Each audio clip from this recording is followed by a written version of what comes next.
اس کی ٹانگ بری طرح زخمی ہو جاتی ہے اور وہ کھڑا بھی نہیں ہو پاتا۔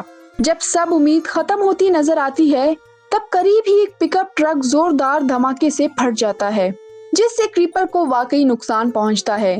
اس کا ایک بڑا پر اڑ جاتا ہے اور ایک ٹانگ ٹوٹ جاتی ہے، لیکن اس کے باوجود وہ ڈبل ڈی سے زیادہ طاقتور رہتا ہے۔